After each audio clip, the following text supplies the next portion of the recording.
The next testifier is Omar Madrigal. Aloha, guys. I am not from Maui. I moved here at the age of 14, okay? I have worked hard to get a piece of land here, okay? I got a business 4 or 5 months ago. Everything went to the fire. Well, we get a letter on the mail from the county because we got too much garbage outside our house. But all these landowners, it's grassy area, and they don't clean it. They don't do anything to it. And the fire couldn't be prevented if they do secure burnouts. Maui has enough money to do all that. They burn sugar cane through years. I got here when they were doing it still, okay? And as soon as something happens in your neighborhood and somebody's not happy with it, they send a letter to the county and they tell you that you gotta clean your land. What happened to all those lands? What happened to all these people that have these lands, masses of land, and they don't do anything with it? There's a lot of people here that need housing too. People, they need to be placed to live. And the only developers are the big guys with money. When everybody else trying to build a little hana, and all they do is, oh, we cannot pass your permit. You don't have enough land to do that. That's not fair. And another thing, a lot of people are going to lose their houses.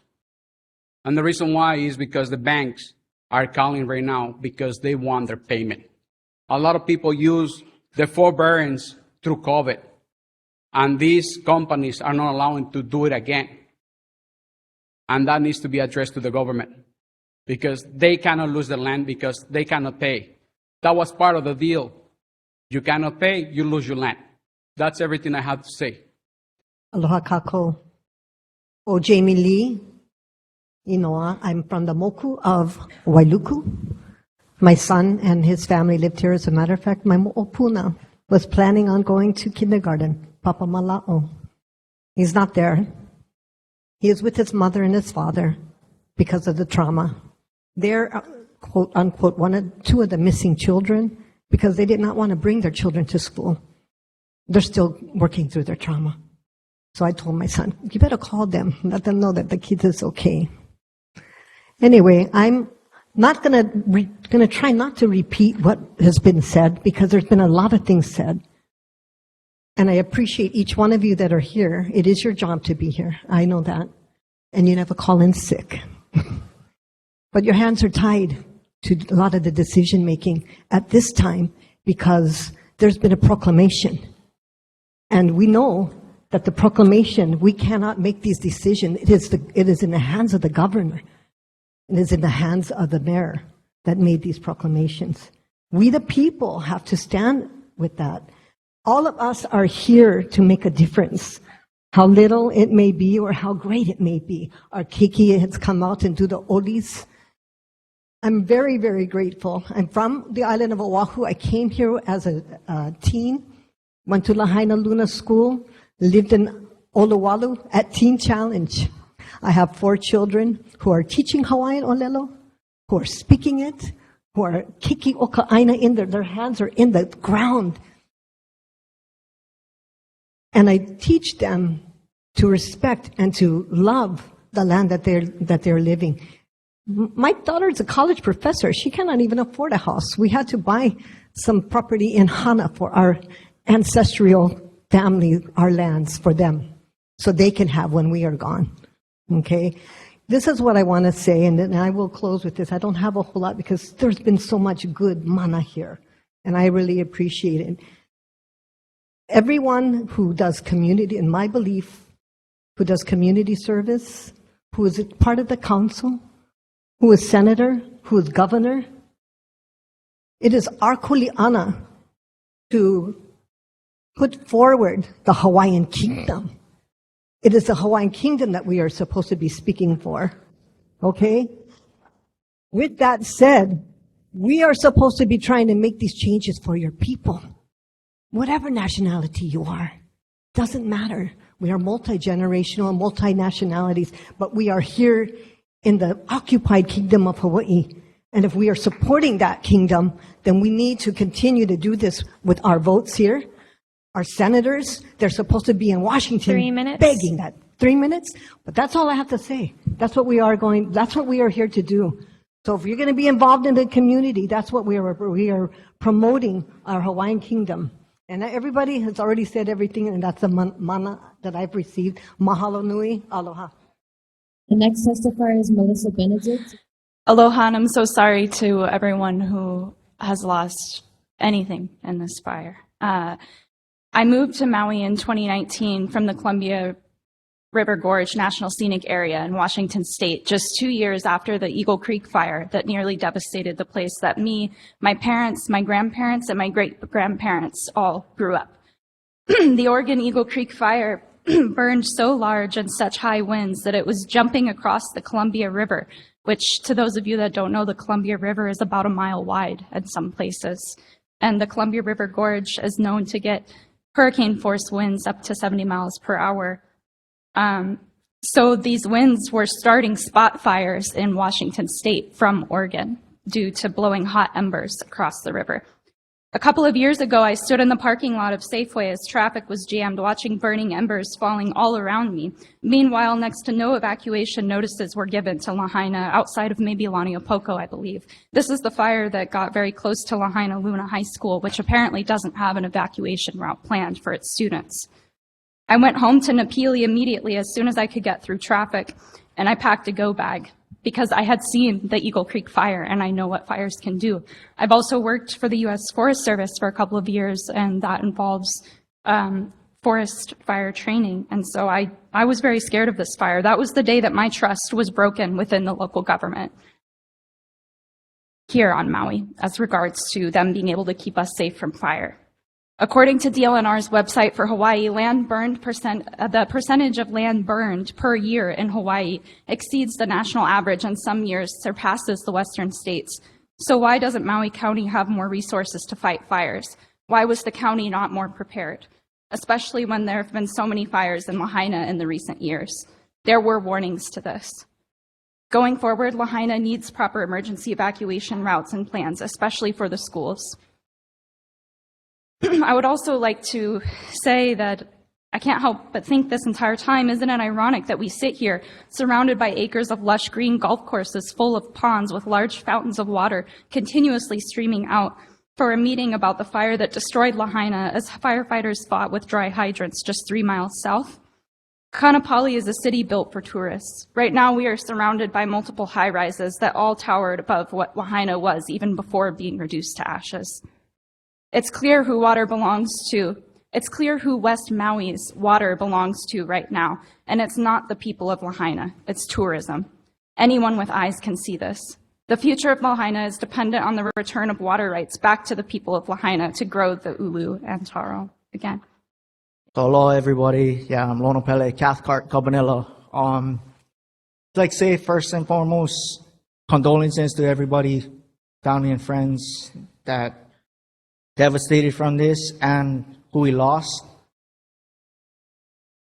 And now I just going to talk about what we all stay dealing with right now with the temporary housing, we're staying in hotels, and all this unclear information that keep coming to us every day.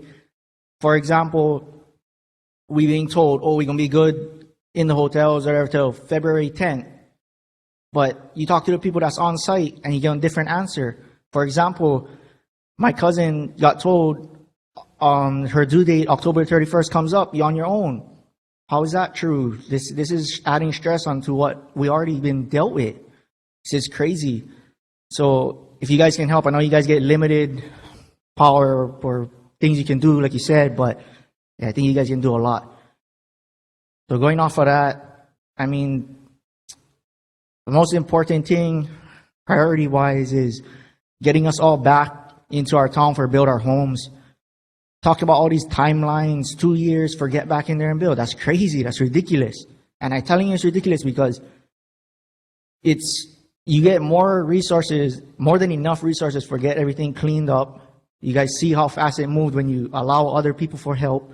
So allow that to happen so it can be able for us to build faster. You know, I scared. I don't know if everybody understand how the permitting process works with all you guys out of county. Like, really, I scared for all my family, everybody in here, because nobody really understand. Personally, I was trying for a build on home through all of this. It's been a year and a half over. I never received my permit. And nobody really understand that this is how long it takes. This is ridiculous. You guys talking about creating another permit committee for fast track the permits or expedite. I cannot trust you. I cannot trust that. I cannot even believe that. Because you get on permitting process that the thing take almost 2 years for get on regular permit. I mean, I'm not trying for put anybody down or anything, but I'm just saying, to me, that's ridiculous. That's just I don't know if I can say that, but so shut up answer. And everybody for just kind of be quiet and be okay with it. That's not okay. You gotta use what you get, the department you get. You guys get the information for everybody who live in Lahaina, all their home plans, everything. Should be fast. Not gonna take that long for put up the buildings, or not even the buildings, the houses. Because the buildings, like I said, that's last. The businesses, that's last. Priority is the homes for the families for go back. Let us get in there and build and do what we need to do. Set everything up the right way, not how it was, because obviously the thing never worked. Look at what had happened. And that's pretty much all I have to say. I get plenty more to say, but I don't like get too off track. So priority first, let us in there, let us build. No more of this too long of a timeline for build. That's ridiculous. I just wanted to clarify the part about the timelines for the hotel and how they're asking you to, when you have to leave and things like that. Is that for people that did already register with the FEMA? Yes, we all actually went register Red Cross and FEMA, and that's what was told. So I don't know, we're getting these instructions, we're following them, but we're getting different answers from what was told on Friday from the people that's actually there that we gotta go see. So that's what I meant on that, yes. And then, did you, with the different answers that you got, did you take that to the Disaster Recovery Center and tell them that you're getting different answers about what was told on Friday, and that now people are saying like after October 31st, you're on your own? No, we never take that, but since you told us that that's what we should do, then yeah, I guess we will. I mean, like I said, there's no clear information on what to do. We lost here. So yeah, thank you for that, and we will do that if that's what needs to be done in order for us to stay longer. That was told to me, make sure everybody register for FEMA before September 29, and if you encounter different answers, go to the Disaster Recovery Center and have them walk you through, because supposed to get guaranteed 6 months. But they're going to try and move people into rentals with rental assistance before that. So it's not 6 months. Everybody got to go look for a rental. Okay. Yeah. Well, through Red Cross and also FEMA. So that's what's being told. And just contact my office if that doesn't work out. Okay. Sounds good. But again, priority, let us build. Let's go. Aloha Maui. My name is Heidi and I'm 14 years old. I was a Lahaina Luna student. I'm from Maui even though I don't really look like it. I want to ask you for together. We are all Hawaiians. Together wins. I have friends all over the world, literally. The world is watching us. Hawaii is the heart of the earth. What a beautiful time to be alive. Speaking for the children, we demand good education, safe education, education in person, and not online. We ask for a safe school. Health is number 1. Thank you for listening. Oh, I just wanted to clarify, are you also going to tell this to the State House Representatives tomorrow at I'll try. 9 a.m., Yeah. 1000 Kapalua Road, just off Office Road, 9 a.m. Because Aloha. they have decision making. Thank you. Aloha, I'm Snake Eye here. Born and raised in Lahaina. 1946 at Prison Street by Tutu House, yeah, the MAUI'S. Now there's so much changes when I grew up in Lahaina, going Cmte school with no shoe, no slippers on. We were pretty much hard life, but in a way we kind of enjoy what we had. You know, there's so much things happening in Lahaina that I wish that we can get it back how it was, you know, in the coming years or coming, you know. But when I first got, we had to move from Hawaiian homes because of the fire. So I stayed in Kahului that night. When I came back from go to Lahaina, when we came by the bypass, when I seen the devastation of Lahaina, you know, I was crying. You know, we pretty much, you know, when you're born and raised in Lahaina, you're part of Lahaina already, you know. But it's so hard for us to try and get everything back together. It's not easy, you know. Even I used to live in Lanipoku too, but Tutu forced to live in Lanipoku. That was our home too, yeah. So there's a lot of things I can go back really a long time ago that I grew up, you know, in Lahaina. But I just wish we could get Lahaina back the same way how it was. It's not only for me, it's for all my grandkids too, yeah. I got 15 grandkids, you know, but I wish they can have the things I had when I grew up, yeah. Thank you. Hi, aloha. Thank you for having us. And I love it. Lahaina is here. My name is Myrna Ahi. I've been in Lahaina my entire life for 60-something years. I old anyway. So, but you know, I love Lahaina the way it was. It's hard. I know, gotta do stuff, gotta make safety, gotta make, I mean, a walkway down Front Street, what the hey. Driving and parking there was so dangerous, you know, but yet we do need parking structures, I guess, to keep everybody, you know, able to come and enjoy Lahaina like the way it was. But, and also, you know, a lot of our newer subdivision were by developers. You know, you had Fong Construction, you had Hawaiian Dredging, you had Arizumi Brothers, Hicks Homes, you know, and I see that, I don't know how fast, but a lot of, we're going to need help like that to help expedite everybody getting back on their aina.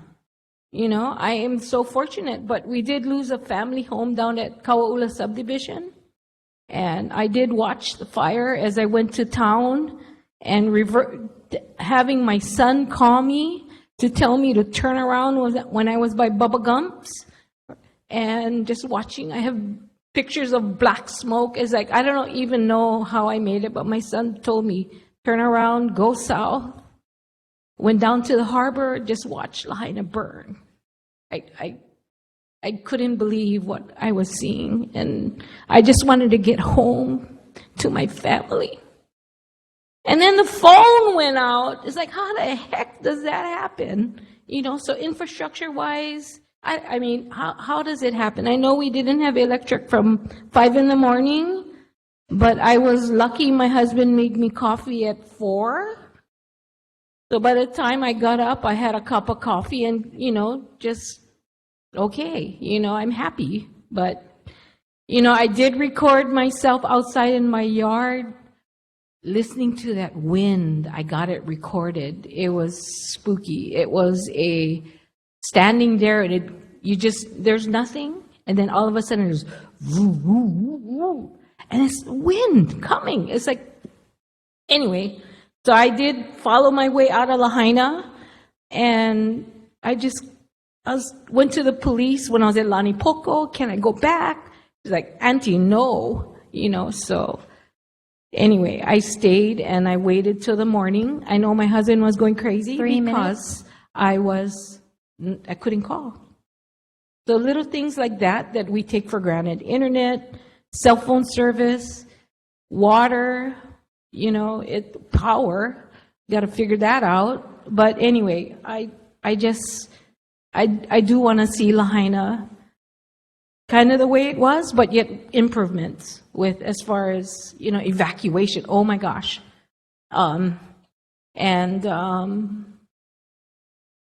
just all the infrastructure that we need to be safe.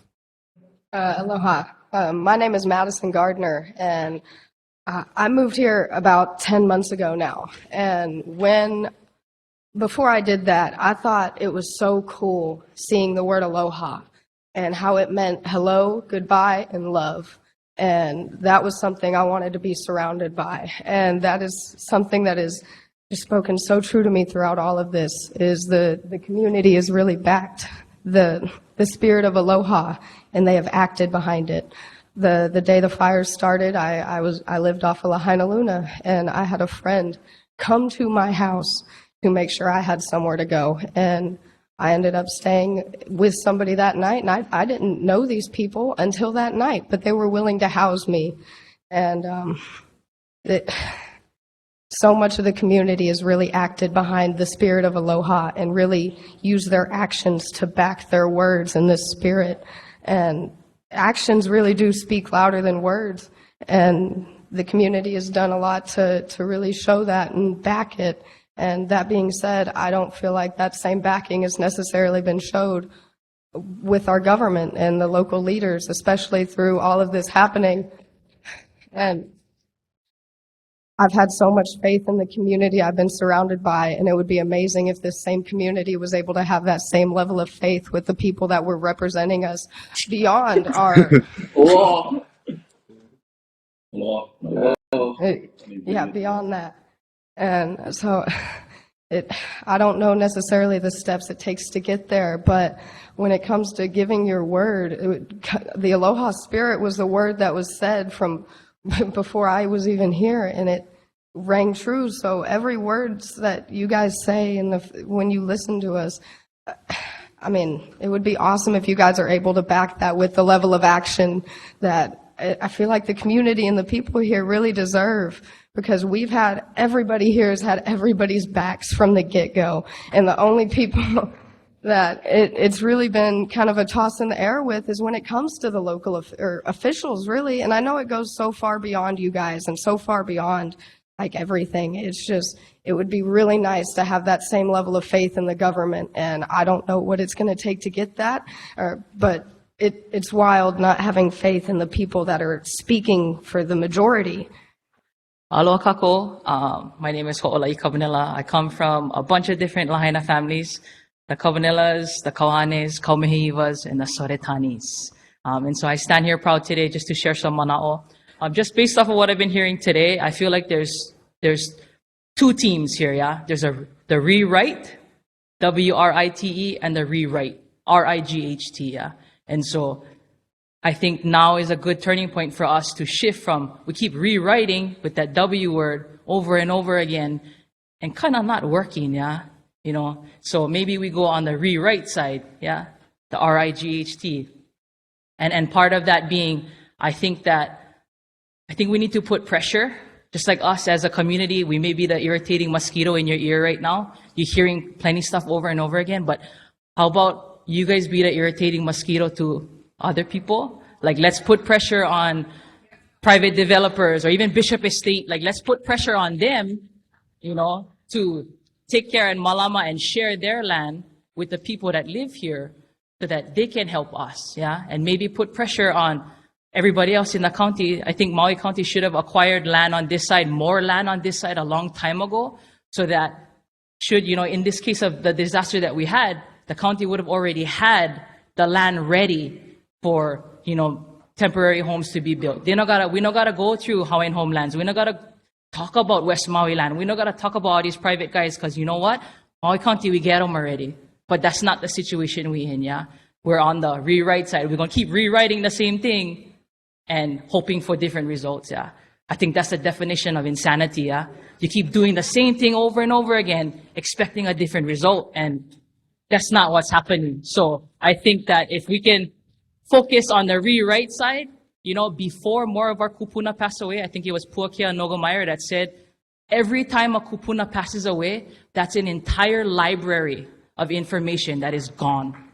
And so if we wait for, you know, all our kupuna, my uncle came up here, you know, if we wait for all these guys to pass, guess what? You're not going to have anybody else for ask how Lahaina should be or what Lahaina should look like or, hey, tell me again what was, you know, I know Bubba Gumps is Bubba Gumps. Now, my mom guys know him as Lahaina Broiler.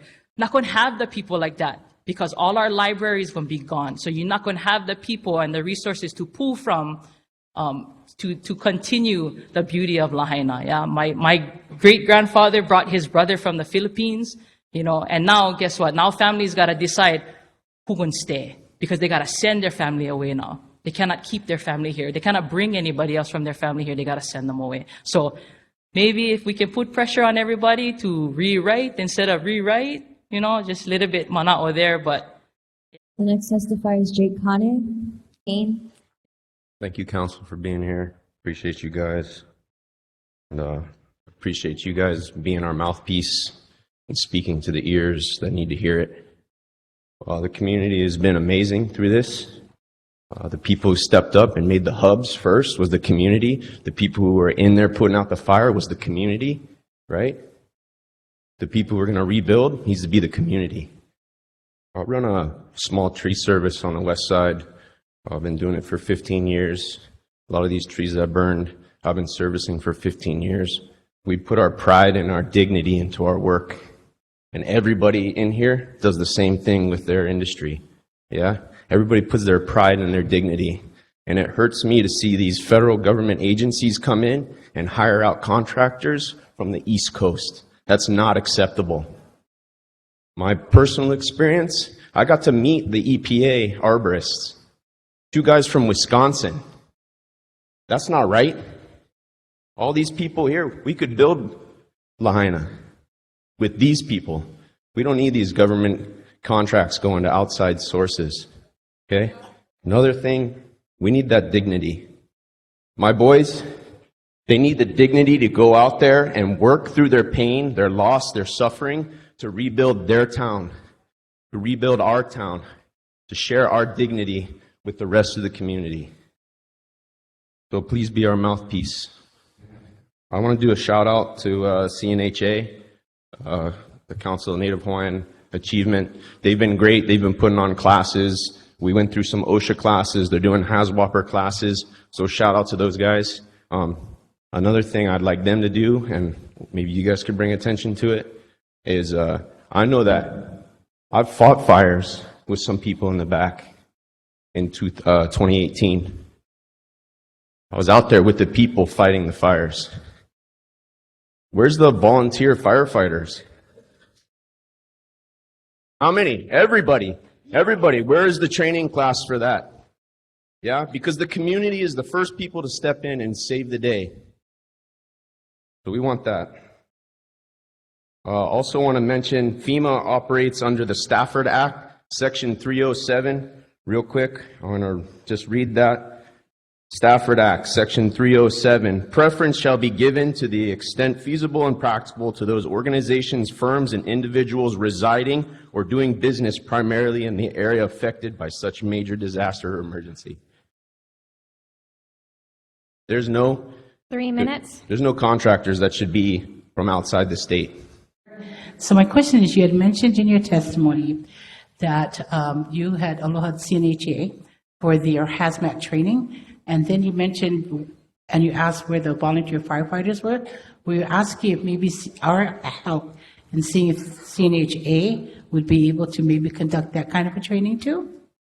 Yeah, whoever, I don't know who stands that up, but Okay. if you stand it up, I bet everybody in here would volunteer to go and take that class. We were told in committee the other day that the assessment and monitoring contract would go to a local Hawaiian-owned business, and that was the contract that would assess the trees. And I just was wondering if you guys were aware of that. I guess, is it request for qualifications or request for proposal, that they're giving out a contract to assess all the trees, and if they're in a hazard to fall down or not last 5 years, they would be removed by that contract. I was just wondering if you had heard of that one. I'm aware of that. The problem with that is it took us a week of my wife and I and an office manager to figure out how to get registered with FEMA. Like, we're all going through so much right now to try and navigate the bureaucracy of how to get in the back door to get a contract is too much time. So we need somebody up there vetting these contractors and their subs, because they've hired the main contractor, EQM or World Solutions, to do the assessment, and then they sub out to whoever. Who's vetting them? I mean, if you guys can't find somebody to do that, then we'll set up our stations in front of the National Guard and we'll check IDs. You're from the East Coast? Go back to the East Coast. You don't have a contract here.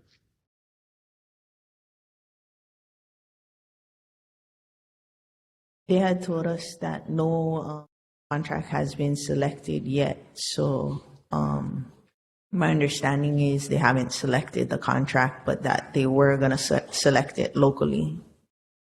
I'm aware of that one and working on it. The one that is egregious to me is the EPA coming in immediately and meeting their 2 arborists from Wisconsin.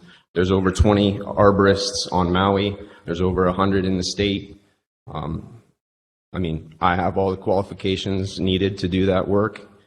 And it's not just me in the tree industry, it's everybody's industry, right? Everybody, the divers out there doing rescue operations. How many skin divers out here could go and do the rescue operations and the search work, right? Like, the community can do it. We're going to have Mr. Siridao testify. Aloha kako, everybody. Thank you all. Just want to give my condolences to all the Ohanas and who lost homes and lost families. Yeah, just my deepest condolences. And thank you, Chair Noilani and Tamara, Vice Chair, for allowing this meeting. We really appreciate it. I represent the ILWU union, and a little bit of history. My mom graduated from Lahaina Luna, 1958. She's still alive. She's gonna be 83 October 6th, and she's all broken up. But I lost family in this fire. I lost 2 uncles and 1 auntie. So I have 6 family lost homes. My mom was raised on this side, west side, but I was raised on the west side of Oahu. So I've been with this union 40-something years. A little bit about this union. The containers that coming in to the docks, the Kaiser mobile medical stuff coming to the docks was all expedited, whatever we got. Our number one goal was to get water, food, medical supplies for the kapuna. All the kapuna that when talk, I really love you guys so much. But my boss, the president of this union for Hawaii, number one goal was to get supplies in. We had guys, boots on the ground. You guys probably know who was. They was going through everything. Guys was telling them stop. They was telling them F, you know. So FEMA Red Cross wanted to get involved with them. They told them, no, we're going to do what we got to do for the community. Nobody's stopping us. We're coming straight, full on. So all politics on the side, there's something about the union. I mean, people get good and bad thoughts about the union, but we here to support everybody. Every single one of you guys, also you guys. And we want everybody to work together in this, because it's going to take the whole state of Hawaii for rebuild Lahaina. Not going to take just Lahaina, going to take the whole state. And if we can expedite stuff through the budgets for anybody, feel free to call the president of the union, because he's heartbroken. He's in Oahu, Chris West, but he's an unreal guy. We all hurting. Another thing we want to do, first of all, I'm sorry, I thank them, but I forget to thank the GM, Josh Harshgrove. He allowed us to have this meeting here. And I hope we're going to get 1,000 more meetings here with all you guys here, because we need you guys to speak and be the ones that will rebuild Lahaina, not nobody else. And then one other thing is the jobs. Us guys, union guys, we want the jobs to stay in the union. We get carpenters, we get backyard guys who can work carpentry, plumbing, electrical, whatever. We don't need license permit. 3 minutes. Okay, and then I just want to end this with thank you, aloha, everybody. I love all you guys. And we have a booth on the corner over there. Please come read the resolution that we're trying to speed up the process of you guys rebuilding. Please come and look at that booth and share your manao with us so we know what we're going to do going forward. Thank you. As Member Paulton was saying earlier, tomorrow the State House is going to have a meeting about education. Their schools working group at 1000 Kapalua Drive, which is just off Office Road, Harvest Chapel at Kumulani. Yeah. So if you have issues related to school, they will be around tomorrow to hear your concerns, 9 o'clock. As well as the State Senate will be here tomorrow as well at the Civic Center to hear your concerns about insurance-related issues at the same time. I know. But they're there. Oh, well, the State Senate does have written testimony. I know it's not the same, but they do have some if you would like to do that as well. It is online. Good afternoon, everyone. My name is Alfie Basurdo. I'm a Tongan boy raised in California. And, oh, man, why did it get so emotional so fast, man? Lahaina is my home. Got 5 children. Our home was destroyed by the fire. We were located next to the wharf in Lahaina. And just like everybody here, man, we lost tremendously. You know, I think it's really important that in all of our stewardships and all of our roles, we have to take some self-assessments. And I think right now, something that we're all noticing is that we're failing on all levels right now. Otherwise, we wouldn't have so many upset people right now. And I think self-worth, right, because for myself, right, if I'm sucking as a dad, if I'm sucking as a husband, right, I'm like, well, what can I do to be better? You know, and I think that a lot of that falls on us, a lot of it falls on you as a council. It's very true. We can't keep sucking. That's just not an option anymore, right? There's a lot at stake. There's 4 points I want to talk about here. Where to live, right? We're refugees in our own home. That is horrific. Should never be a thing, but it is today. So there is some miscommunication at the ground level. It's really easy to clear that up. You just have someone tell them, hey, you've got a place to stay for even 2 months would be nice, because that level of anxiety that is automatically reduced, because right now we're being told we got 30 days. That spikes your anxiety. It stops the healing process. It's hard to be a good parent, a good spouse, a good friend when you think in 30 days you're about to get displaced. It's really difficult, okay? So better communication, please. Evacuation efforts. Listen, we got to talk about evacuation efforts because there was a huge failure there. I'm not here to speak ill of firefighters or cops. It's not going to help. But what happened was there was very little to no evacuation. I'm a retired cop, California. I participated in wildfire evacuations as a police officer. Strategically, we go home to home, street to street, evacuating all the residents. Sir, you got to go. No, it's my home. Sorry, you got to leave. It's fire coming. You're gone. Let's go. The training was not in place. I'm saying this because this cannot happen again to Lahaina, cannot happen to another island. The training exists. It's not like we can't close our eyes and ears and pretend the training doesn't exist. It exists. If you're a cop, you become a firefighter. Now, we have land that we're going to donate. My friend Adam spoke about it in Pu'unoa Estates. 2.5 acres. I've emailed each one of you right after the fires. I stated we have land that we're going to give to everyone to place a tiny home to live for free for the next 2 years. We don't profit from this.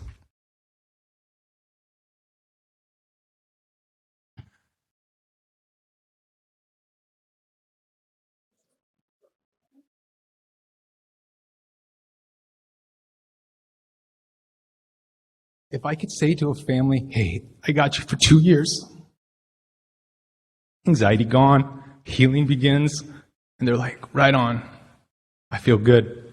I got a place to live. I got a place for my kids to live. So if you want to find us, our website is rebuildmaui.org. You can reach out to us. We've got someone who's donating 2 tiny homes. We're going to put it up there. But the zoning prevents us from putting more tiny homes. It's flat land, undeveloped.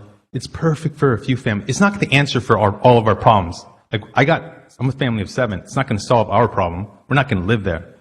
But there's a lot of families here who'd be like, or Kapuna would be like, I can live there. Give me that. I'm down. I got 2 years of life to go, and no, don't pay a thing. The infrastructure issue is not an issue. It's self-contained. It's got water. It's got solar. It's ready. It's good. It's perfect. Ocean views, so you're not in some obscure, gnarly place. It's beautiful. Okay, the last thing I want to say is I'm part of this other organization it's called HUA. It's Heard, Understood, and Acknowledged. It's a virtual system. It's like a virtual civic center. Why this is important? Because when you guys hear it, you guys may have heard it before, but I need to tell you now so when you hear it again, you latch onto this. It's like a virtual civic center where FEMA, Red Cross, SBA, all the service providers can come together virtually, because at one point, everyone's going to withdraw from here. There's going to be no more people at Civic Center providing services. What happens to all the needs that still exist? They still exist, and they need to be acknowledged and need to be serviced. But when you hear about this effort, again, it's another nonprofit. When you hear about it, some of you have, please inquire about it. Aloha, my name is Kekai Kiahi. I don't have to repeat anything everybody said. I think our community is unreal with how they express themselves. So I can focus on something else. What I worried about is in the rush to rebuild, we go back to what we was doing before there and kind of put us in this situation. And what I'm referring to is the water. The Laniopoko Aquifer, which consists of Laniopoko and the Lahaina town up to the Civic Center, and the Honokwai Aquifer, which consists of all of Honokwai. You guys need to understand this. In a Honokwai sector, there's a sustainable yield that you can draw from the ground that you can draw consistently. We have surpassed that sustainable yield. We're at 106%. We have no water. In the Lahaina section, we had 95%. So even if we wanted to build more, we don't even have the water capacity to do so. In fact, 20 years ago, they already started to witness the salinity levels in these wells rise. And so what was the county's reaction to that? Divert Kanaha Stream, dilute this water, and then serve it back to the community. So we had a problem. They so-called fixed it by illegally diverting the stream, and then they issue out more permits, and guess what? We're right back to the same position again, and we're back to drawing salt water from the aquifers again. So, what is the solution? We produce about 5 to 6 million gallons of R1 water. Okay, right now, we just dumping them down into an injection well. The county was sued because of that, right? That R1 water we can use for irrigation. We just need to develop the system and the infrastructure to get this water back across to Lahaina and use this. Gang, we should go to a dual meter system. One for R1 water that you can use for your grounds, wash your car, keep our parks green, so we're not paying that $100 fine when we overuse our water. The second is for the drinking water for your home. By using that 5 or 6 million, let's just say 5 million gallons of R1 water, we keep 5 million gallons of that water in the ground to replenish our aquifers that's already depleted. 5 million gallons a day, 35 million gallons a week, 1,820,000,000 gallons a year we save and replenish our aquifers with that water. Simple math. But if we don't push the use of that water and we're going to think we're going to build back, we're headed for the same disaster. We cannot go back to doing the same thing. Some of you may know, I kind of did a cute little challenge on Facebook. Let's try and reforest Lahaina. And I got like 50 kukui trees, and the thing would explode. People from all around the state want to help. Maui High School and their ag department restructured the entire ag system. Kapara was telling me, to reforestation of Lahaina. If we guys understand, the trees that we need to reforest this area are going to bring that water back. Going to pull that rain out of that mountain. It's like the Hawaiian proverb. Yeah, when where the forest go, the rain go. So we got to change our mindset. Get rid of that continental ideology that we're holding on to, thinking that our resources are limitless. That we're going to continue to build as if we get water forever. We live on an island. We need to go back to what we understand about islands.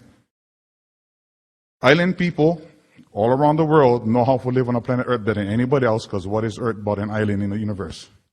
So we understand about conservation. So that's what I get about the water.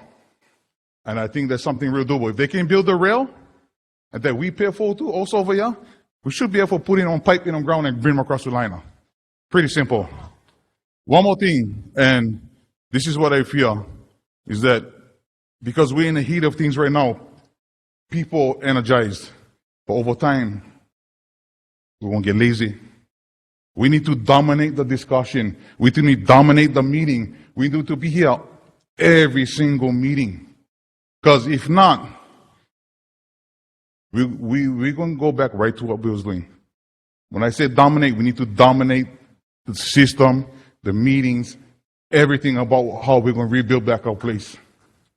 I just kind of like reflect on the 2018 when we had the fire and we asked the county that we need to bury lines, and that comment, they said it would be too expensive. We was okay with that comment, and we went on our way. Now, nobody, you better not be okay with that comment today if they're thinking about saying it's too expensive. You guys got to fight. Dominate the situation. Aloha, guys. Here, the next testifier is Tiffany Taria. Aloha.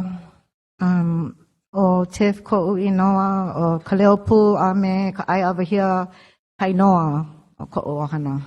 No lahaina mai au, no hovau ma hono akai, ke ia manava. I never ever thought I had to say that, but that's what we're all going through right now. I come from generations from Lahaina. What I was going to start with was we need to set the waters free, but, he already said that, and I think that's an awesome solution for what he's saying. That was that. After the water situation, because we do need that first, I would like to see more secured housing for kupuna and the working class of Lahaina families. A solution to diversify to stop West Maui from having to count on tourism for survival. We need mandated fire breaks everywhere. And the idea of burying the electric lines or solar or hydroponics or whatever are all great ideas. It's ideas for solutions. This is why we're here. This is why you are here. Lahaina was once known as Malu'ulu'olele, where it thrived with green, with water, with life. Lahaina wasn't dry before. We never have evacuations because of fires. That wasn't even a thing. At least I don't remember that, and I'm only 37. I do remember ulu trees, noni, mango trees, star fruit, even lychee was all over Wahikuli.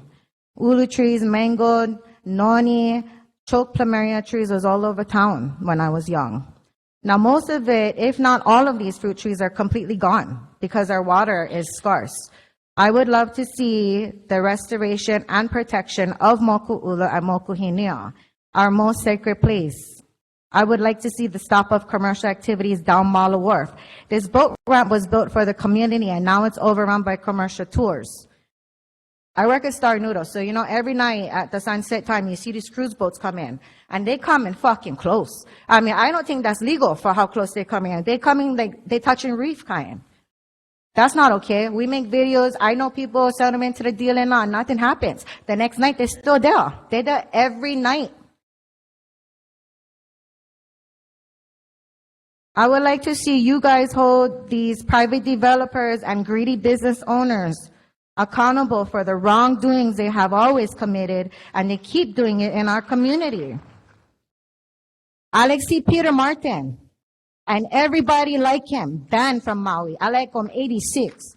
I know that's wishful thinking, okay? I get it. And I know some of you guys up here is for him. I know that too. But you know what? It's the truth. It's how we feel. I look at our town, our homes, our Aina.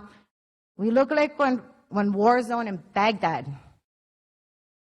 This one happened because we never have water. 3 minutes. I look Lanyo Poco, still green, their yards and pools full of water. That don't make sense to me. We need to see control on rent gouging. I would like to see vacation rentals gone from every neighborhood. On the whole island. Lots of us lost everything, and the very little some of us may have left, we going to fight for that. We will always fight this fight. We tired of being ignored, and I know Tamar Pelton been fighting hard because I see that. I'm asking everybody to fight harder for your districts and our county. Help us against the governor and his affiliates. The governor rushing our kids to go back to school into one danger zone so parents, you know, quote unquote, get child care so they can go back to work and service the tourists, right? That's why I feel it's being rushed, and that's some bullshit. 4 minutes. We need you to kako us on every issue and every concern. You guys cannot expect us residents that, you know, work in the tourism industry for give out aloha. I mean, I don't feel like we're capable of that right now. Kapu aloha no exists right now. At least not to me. And I feel like I can talk for plenty of us. Why? Because we mad, we angry. If something no change and decisions keep being made without public input that affects us and our town, which then affects our whole lives, civil disobedience is inevitable. Put the residences and our keiki first and get our water restored. Mahalo. Next testifier is Mario Vendetti. First of all, you guys need acting lessons, because you smirking while she's talking is as she's talking about how we need to get rid of Peter Martin. I see smirks across that table. And you want to talk about water. I know for a fact the water in Hanakauai is being illegally diverted to the hotels. They renewed the lease that was not their right to renew. So that's being illegally diverted, and I'm sure it's happening on the rest of Lahaina. You want to talk about evacuation routes? How about the 8-foot wide tunnel the county put in on Lahaina Luna, from Lahaina Luna down to Front Street, that every family could have evacuated through? But no, nobody knew about that, did they? Brand new fiber optics, brand new water pipes. Do I need to go make a video of that? I'll do that next. And the governor, Josh Green, all he does is lie through his teeth. He sits here and tells us no tourists until October 8th. I find tourists the very next day in the Papakia. What are they doing in Hanakauai? Why am I kicking out tourists out of our camp every single day, stealing our supplies? Coming up to me asking for Dramamine for their cruise so that they don't have to buy it at the store. Taking our toilet paper, taking our water. Why am I kicking out undercover feds, FEMA, Air Force, whatever the fuck they are, coming in, acting like they're volunteers, trying to spy on me and John? So everything the governor's doing is the opposite of what he tells the public. So if he's covering up every action, to me that seems like these theories that Josh Green, Joe Biden, Bill Gates, Larry Ellison, all of this is too obvious. The smart city plan was shut down. And so now he puts an emergency proclamation taking away all zoning and rebuilding codes so that he can do whatever he wants. I need everybody out of Lahaina.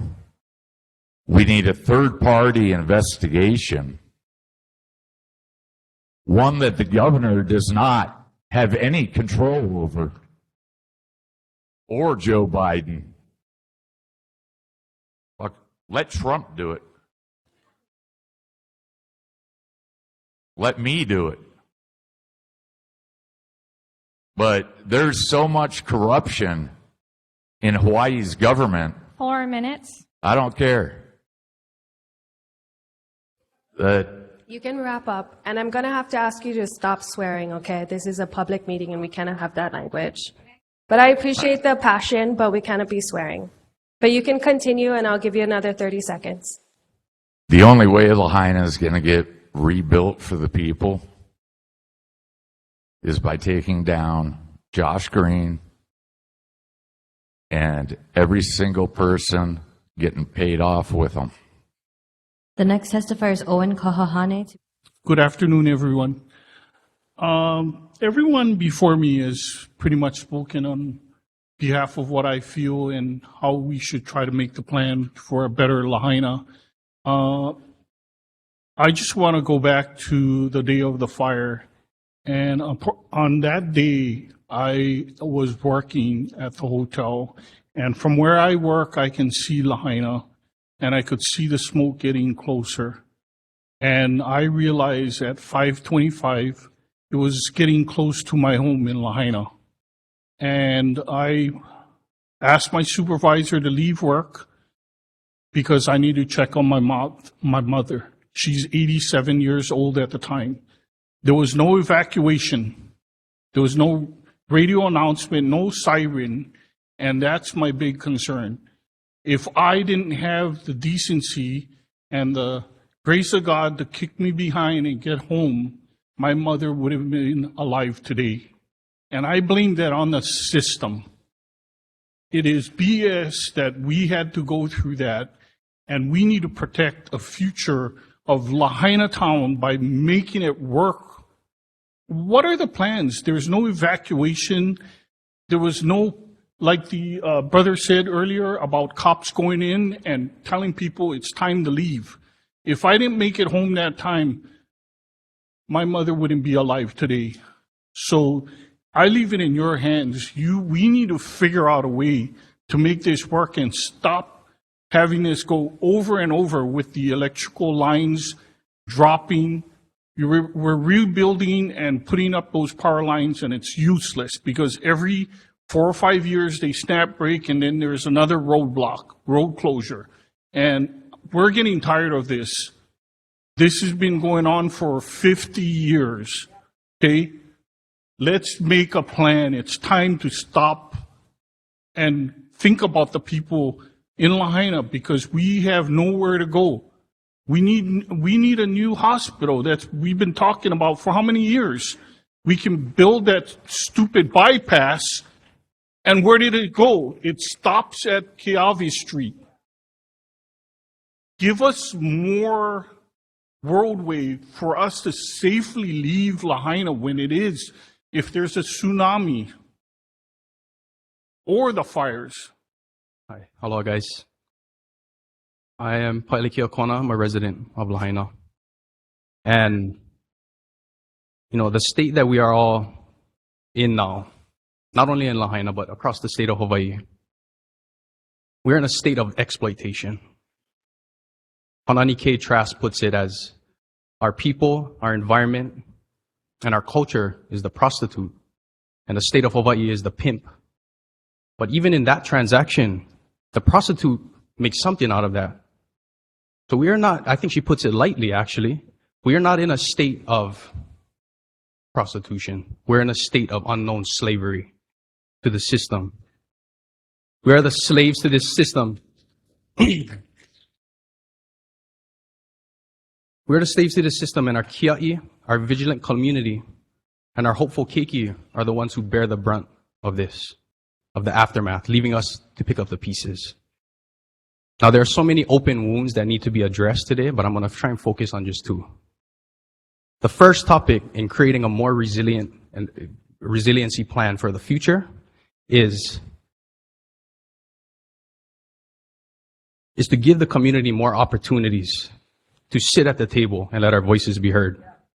Because we don't deserve a seat at the table, just that, because we own that table. And any issues that arise that was created at the state and the county level, who came with the solutions? The community did. Yeah? So I was kind of hoping I would get the crowd prior involved in this, but just as an example, can I get a show of hands of how many people in here were consulted about the October 8th reopening of tourism on the west side? I don't even have to look behind me because I know there's not one hand stand up now. Now, how many people in here, show of hands, who want the October 8th date to be postponed and are not ready for tourism to return to Lahaina? Okay? That being said, that's my 500 people that was here against your 200 people, Josh Green. Yeah? Spreading lies like he always has been. Secondly, I would like to touch on this our tourism industry. Now, as we look into the future, especially in Lahaina, there is a clear need for a more authentic Hawaiian experience. What has been sold, that cliche image of that has been sold to our visitors of endless sunshine, sandy beaches, and rainbows barely skims the surface of the profound richness of Hawaii and its people and its culture. That narrative is peddled.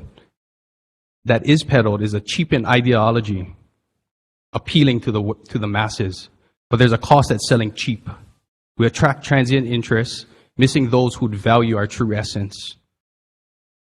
We've been selling in bulk on an island where resources are finite.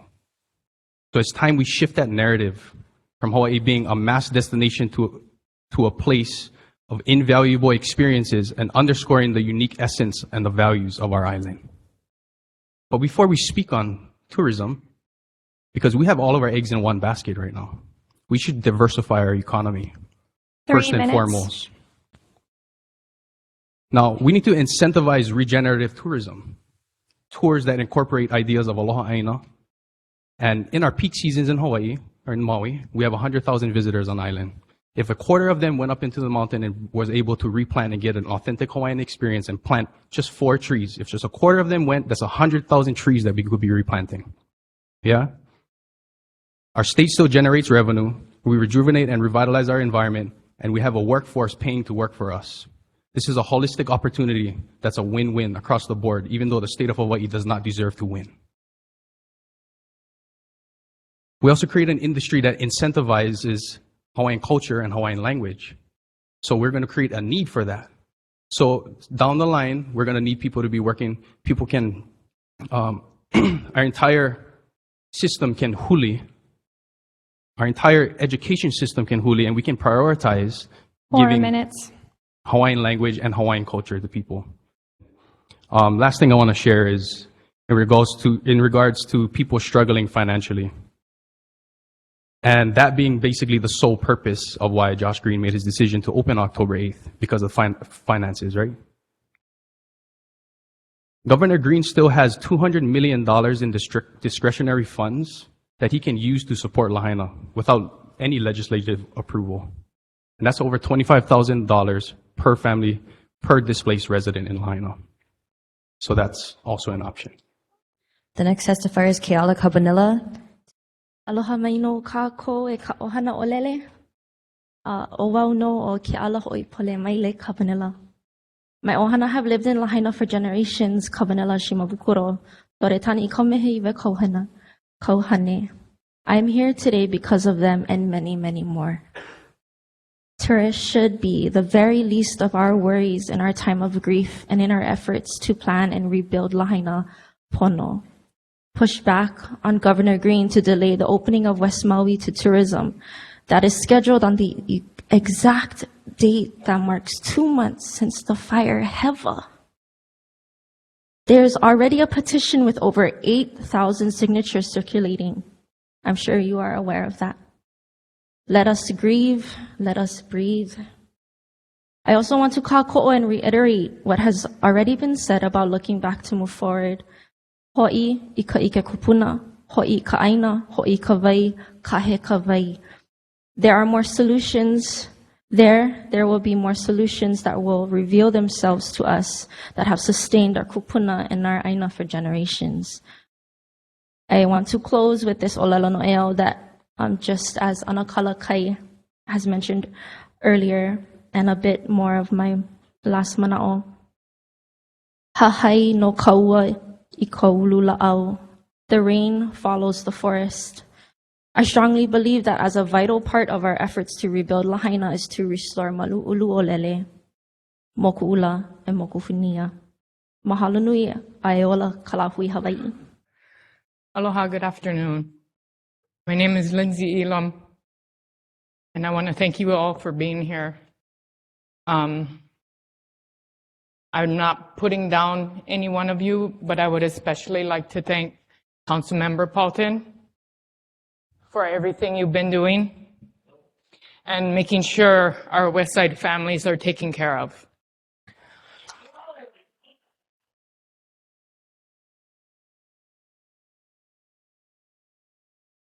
A lot of the things that were said before I came up, I agree very much with. You know, a lot of our families are hurting. You hear a lot of things about numbers, 18,000 houses, 1,800 residents, 2,200 structures. A lot of times when we talk about numbers, we forget that each one of those numbers has more numbers behind it, and those numbers are people. Yeah? These are my people. These are my grandchildren. My granddaughter, Isabella, had to escape the inferno of that fire when her mom was 9 months pregnant.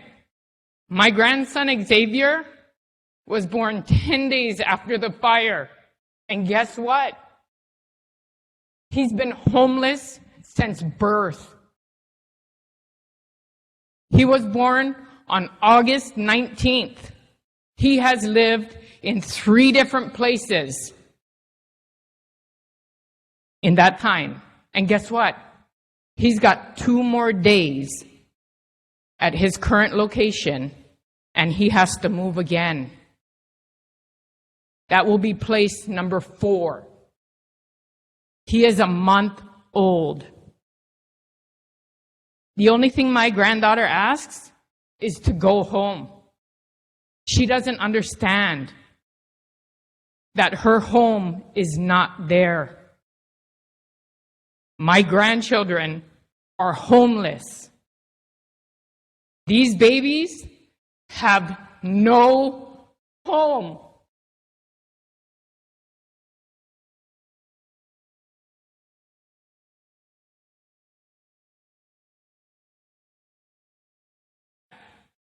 They don't. None of the kids do. You see how many children are still here? How many were here this morning? Why? Because they have nowhere to go. What is their options? 3 minutes. Take a bus all the way to the other side and be that far away from their parents? I read something last night which did make my heart a little bit happy, that in approximately 95 days, we're going to have a temporary school up by Kapalua Airport, right? How about we get all those same families somewhere to live? How about you get my grandbabies back in a home so they won't be homeless anymore? Aloha Council. My name is Justice Kalau Kalani Faith Villarin. I was adopted. I was also a Kane originally. I'm a resident of Lahaina. I was born on Oahu. I was raised in the moko of Wai'ehu. And I also resided in California for 7 years up until 2011. Historically, the Water Commission was established by the U.S. government and the state of California through the California Water Commission Act of 1913. It was the legislators' first attempt to address water rights and tension between large landowners and smaller farmers by allowing the agency to give the authority. Since the 1800s, large farming companies sought to use water from California's last ancient lake called Lake Tulare. They were pumping water upstream out of the lake to irrigate the farmland of central California, eventually sending the state into what you see today, a severe drought, unstable ecosystem, fire-stricken dry land, and by 1935, farmers drained out over 95% of that body of water. What the US government has and continuously fails at doing in its own motherland is the exact outcome of what has happened here in my home.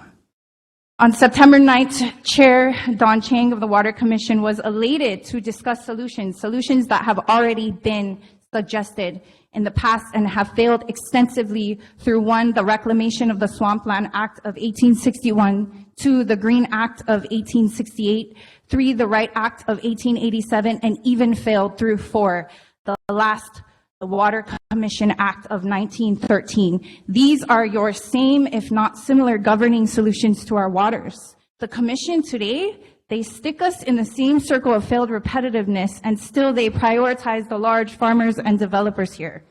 Private purveyors control 75% of West Maui's water. That leaves all of us only 25% of West Maui water. That's criminal. Today, an agenda has been formed by large foreign agricultural real estate developers. They are buying out our land, quiet titling with local nonprofit names and different LLCs, and rebranding themselves as community leadership. Private land and well-owner farmer and agricultural developer like Kaanapali Coffee Farms Estate and Maui Grown Coffee are also affiliated to Mahi Pono or Pomona Farming, a Central California-based farming company specialized in small water consumption farming to mask the thousands of gallons of water that they pump to the cities in California, their biggest cities. You showed us all the pending well permit applications since the fire. They're all there. You call it climate change, I call it greed, lust, and vanity. How is it that a single Kaanapali farm estate can be sold for $4 million and be called sustainable and ethically approved? That system is corrupt and proven failure time and again. The only resiliency plan you should prioritize is one that frees the stream flows and groundwater, bring back the waters of Mokuhinia, reestablish our rich native aquaculture through our local ia, our fish ponds, prioritize traditional wetland kalo farmers. Think about also bringing in maybe similar style rice pond fields because not everybody eats taro, right? 3 minutes. Replant our ulu breadfruit, put a 5-year cap on even applying for state residency. I just want to say that the spikes in water levels that you saw in 2020 and 2021, that is because Maui got a break. Tourism stopped and our island replenished on its own in 9 months. Traditional native practices is the only sustainable way for all from Mauka to Makai. Mahalo.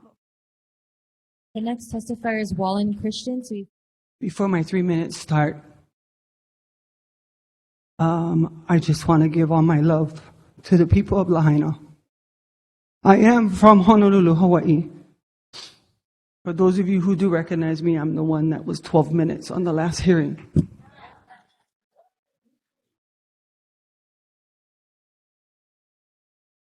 My heart goes out to you guys. My grandma is from Maui.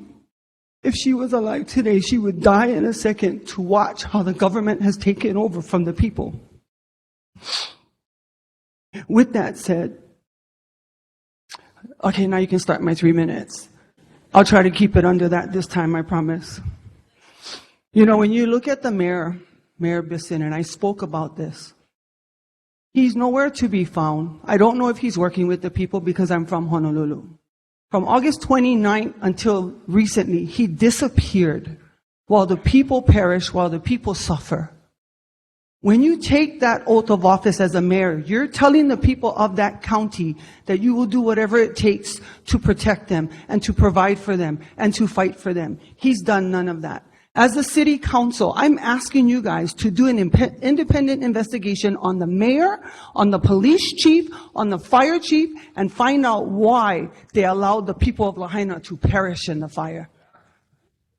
This is my problem. I waited to come to Lahaina because I wanted to respect the people and their grieving. They haven't even started grieving. You've heard the multiple testimonies. The Kiki who was here, I cried when they pulled. I don't even know that much Hawaiian. I cried. That's who all of you are supposed to be fighting for, including your mayor. That's who you're supposed to be fighting for our future. My kids and my mo'opuna had to move off the islands because it's too expensive. You guys want to talk about money? I've been hearing a lot of testimony. You guys say it's too expensive to put the lines underground. Well, stop charging our people and start charging all these hotels that are asking for the people to come back in. I'm going to tell you this. I'm going to read this because I can't remember it.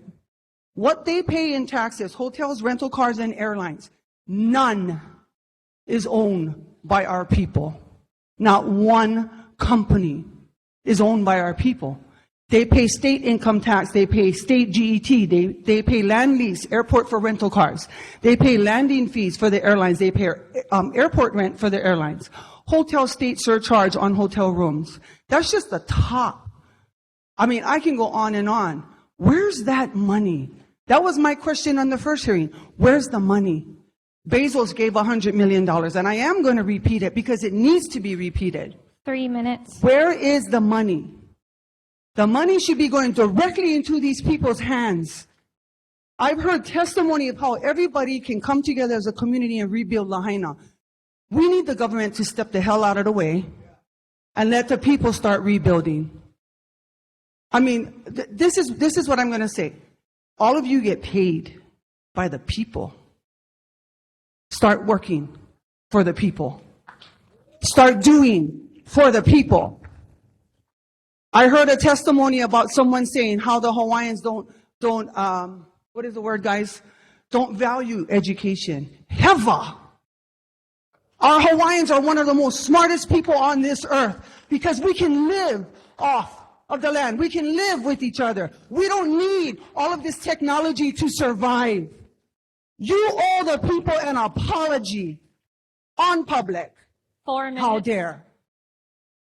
All I ask is that you guys hold these people accountable for the mass genocide that happened in Lahaina. I drove through the town today and I was with my friend and I cried because I could see the spirits of the keiki screaming, the kopuna screaming, the people screaming. Even the police officers, whoever they took orders from, hold them accountable. Hold them accountable and hold it publicly, not behind closed doors. Let the people see what they have to see. I didn't want to go too far because these people, the people of Lahaina have spoken. I don't need to fight for them, but I will stand up. My promise to all of you, in Honolulu, there's a bunch of us that are fighting for all of you. Non-stop. We go to the meetings. We go to the hearings. We stand up. We put our lives on the line, not for glory, not for social media, but for the people. And I will gladly take it all the way to the end for all of you. Mahalo. Thank you. I'm Kiamoko Kapua in Kaula Valley. I just wanted to refresh everybody's memories.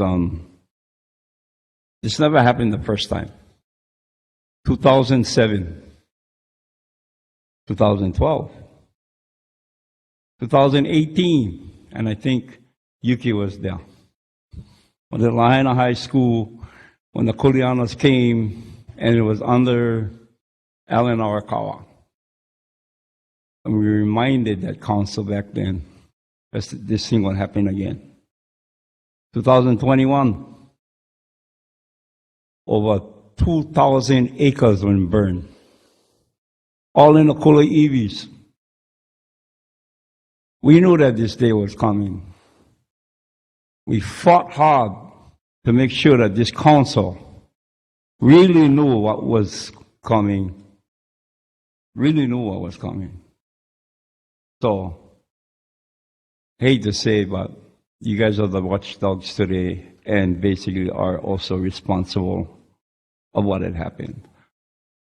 2023, August 8. May that serve as a reminder. Will it happen again? Oh yeah. It's going to happen again. So, in 2018, we lost all our homes in Kaula Valley. And an additional, I think, 7 homes, 2 in Launiopoko, probably about another 5 in Lahaina town. The people came to our aid in 2018.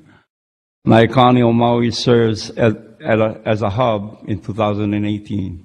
The many people throughout the state of Hawaii as well as Maui came to support Lahaina Strong in 2018. Now 2023, it's our turn to give back. So we immediately went into the distribution of food and resources for our people. Now, the whole town. We're right over here at the end of the cul-de-sac at Sheraton Hotel on the Naikani o Maui Community Distribution Hub. Also, Naikani o Maui serves as the cultural monitors in Lahaina town to protect the properties of our community. There's a lot of things that are happening that people really don't understand, especially a lot of the looting that's going on. So we took action, Naikani o Maui, 3 minutes. to make sure that these things are protected. So when the families do go home, that there'll still be heirlooms and things, traditional cultural properties, cemeteries, burials are well protected. That's our responsibility. And we're only giving back pertaining to what was given back for us in the support in 2018 when a lot of our Kuleana lost our homes. We reminded Eleanor Arakawa at that time that we need to start sitting at the table and start figuring out how we, a community, needs to be a bottom-to-top kind of management system, not a top-to-bottom. It should have never been that way. That now is the time I think the government needs to start listening to the people. From 2007, this is the 5th fire. 4 minutes. Why we never learned anything back then? Why we never learned anything in 2018? How come nobody came to us when we argued? This Waini in 2022 got arrested for an illegal pipeline that was being put in by Mr. Martin, the guy that is instigating all this bullshit. You guys need to batten up and look how green his neighborhood is versus all the other properties above Lahaina on how much our place is dried up and going through some serious climate changes. At the same time, that neighborhood is flourishing with swimming pools, nice gated communities. When are we going to wake up? When are we really going to wake up to make sure that you guys' responsibility are for the residents of this place? We're going to wait. We're going to figure it out. At the same time, we're not going to play nice anymore. We played nice too long. We followed the rules. We followed the law. And nothing came of it. Blatant, irresponsible excuses that we got to bear with all the time when all of a sudden the vision is about affordable homes. Now what? What are we going to create for our people now, the ones that are waiting? We're dealing with the federal government. That's the whole reason why we needed to get in there, to make sure that the federal government needs to be put up against the wall when it comes to the management of our own resources. So I'll end at that.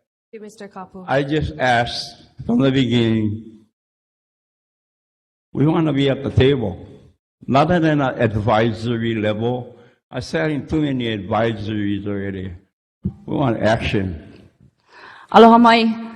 My name is Leilani Kapu. I am here to speak out on behalf of a lot of people that have spoke to me when I opened up the hub. I had people cry, talk about what their visions were. You know, it's hard. It's hard because we talked about 2018, brush abatement.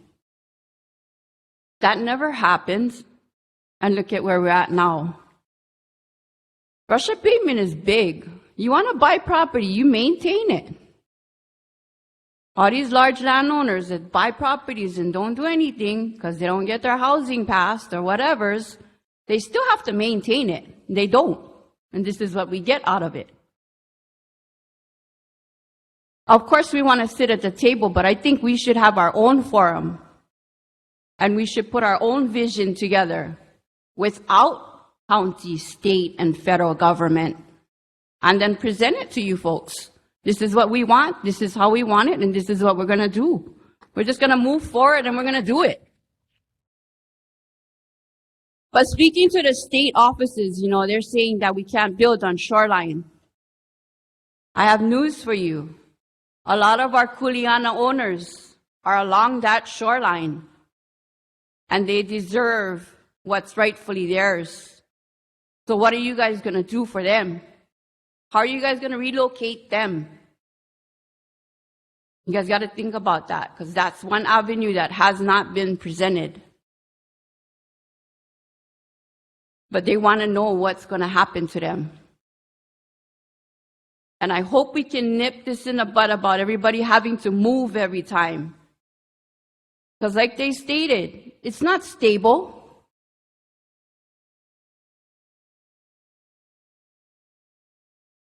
And, you know, we sleep down here.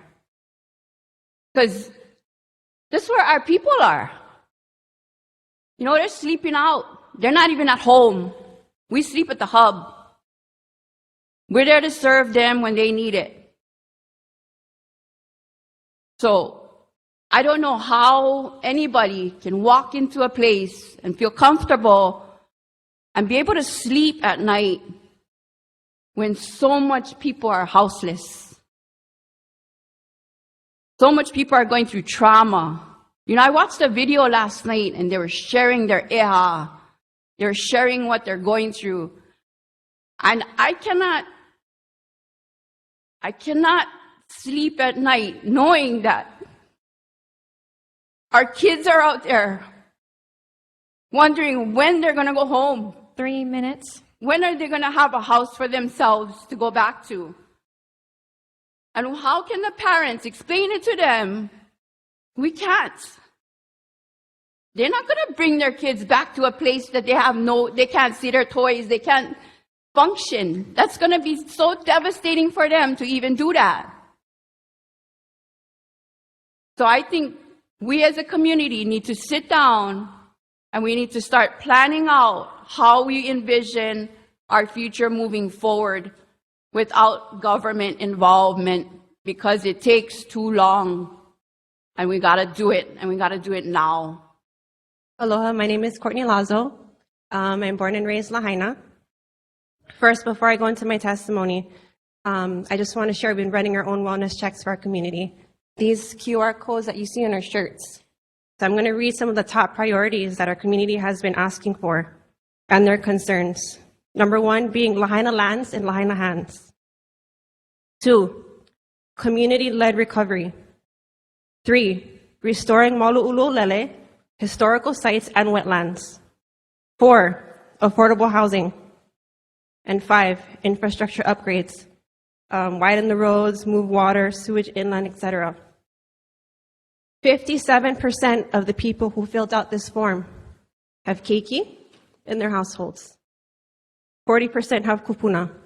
And over 50% of our Lahaina community wants to be a part of the recovery, and they want to volunteer. We don't stand here in front of you guys asking for handouts. We just need our voices to be heard. Looking forward towards the future, we envision a West Maui that celebrates its rich history and cultural diversity. Let's commit to replanting ulu, banana, coconut trees, and kalo, restoring the lushness of our surroundings. The revival of Maulu'ulu'olele is an essential step towards preserving our historical legacy.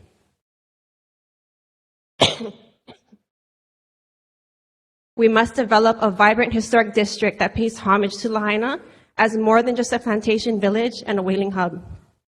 This district should celebrate the various cultures that shaped our community with their churches, such as Wohing, Joro, Waiola, Hangwanji, and Rilanakila, serving as proud symbols of our shared heritage. A comprehensive master plan should be devised to ensure that the preservation and reconstruction of these sacred sites. Moving on, to expedite the process of rebuilding, we propose the establishment of an emergency permitting process office in Lahaina. This dedicated office will streamline the necessary procedures, ensuring efficient and swift reconstruction efforts. Now, in light of the current landscape, we propose a moratorium on short-term rentals. By halting the rebuilding of short-term properties, we can redirect our focus towards providing housing for our local residents, ensuring that their needs, our needs, are prioritized during these trying times, or even better, doing away with short-term vacation rentals in our residential neighborhoods. We don't need them. We need homes for our local community.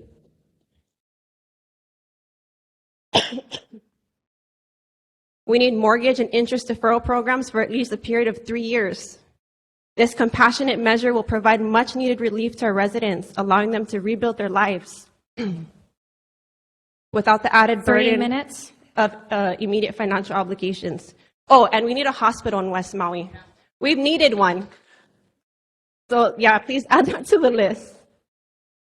And lastly, I understand this is a county council meeting, and we mahalo you guys for being here. It's probably not easy to stand in front of the Lahaina community or sit there and listen to us, but mahalo. But I don't know if Josh Green is still on island. I know he was here yesterday at Kapalua. Most of us didn't even know he was having a meeting or a press conference until it popped up on our phones. But in case you are here and listening, somewhere in the back or watching online, we invite you to Lahaina for a listening session like this, preferably before your reopening on October 8th. You have yet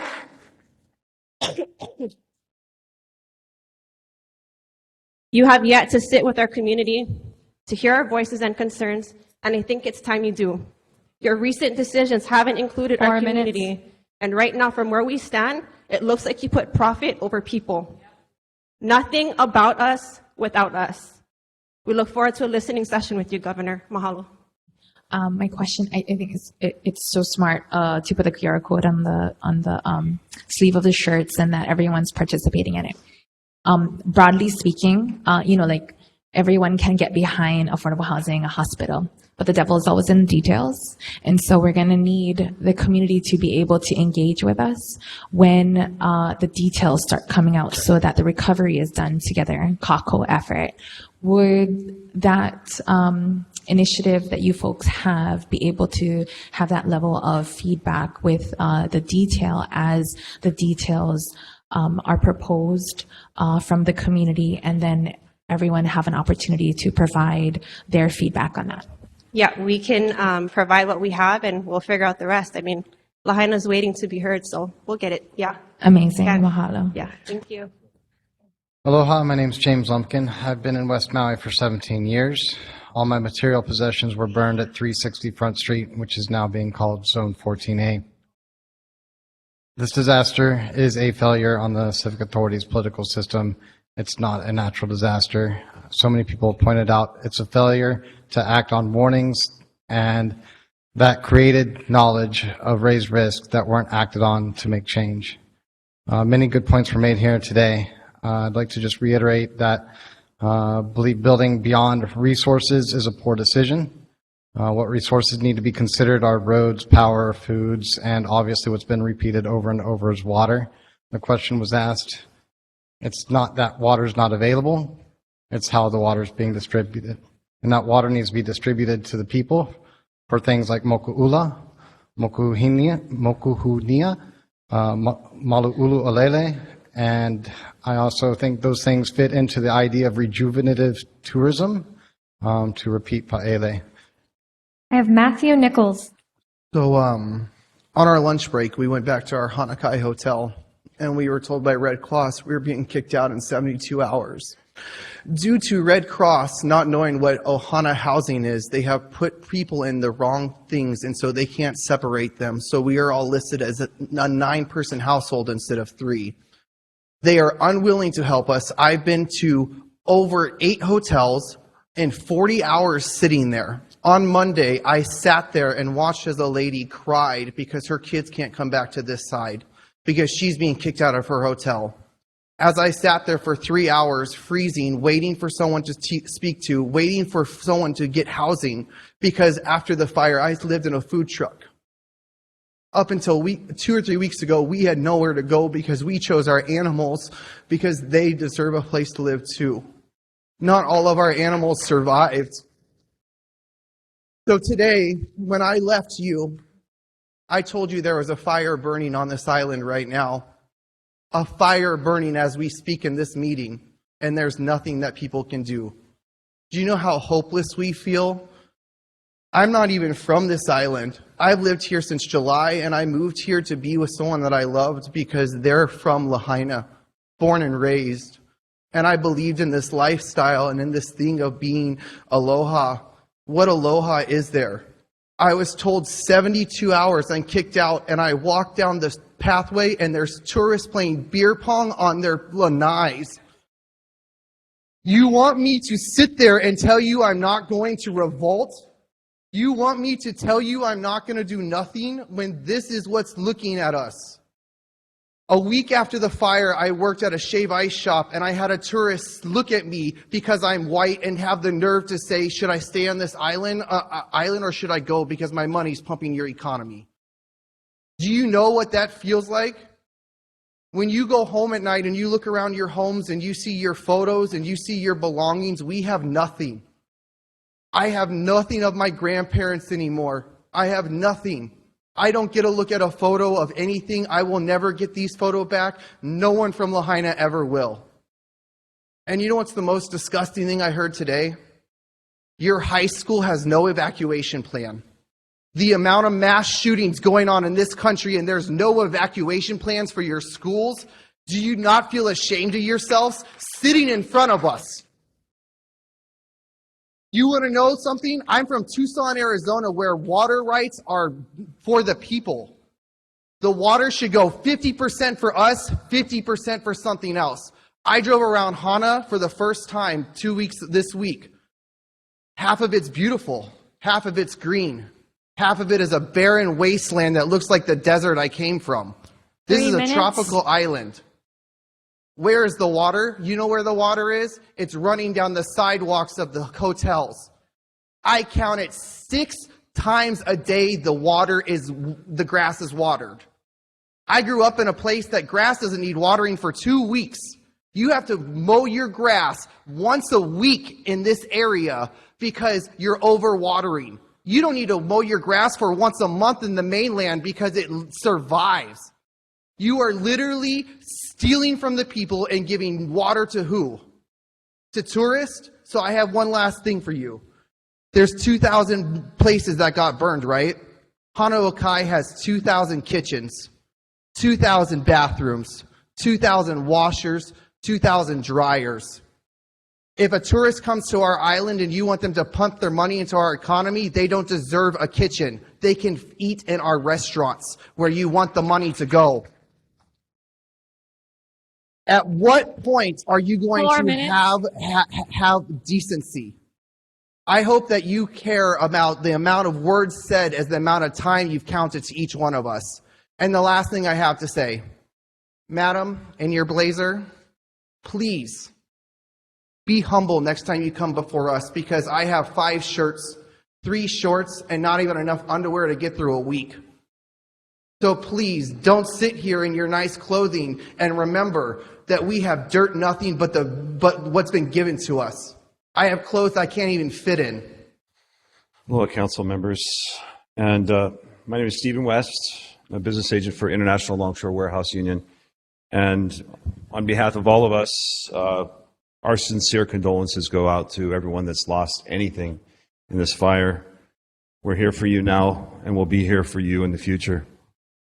As Brother Ron pointed out, we've brought some various supplies to the hubs. We're here for you.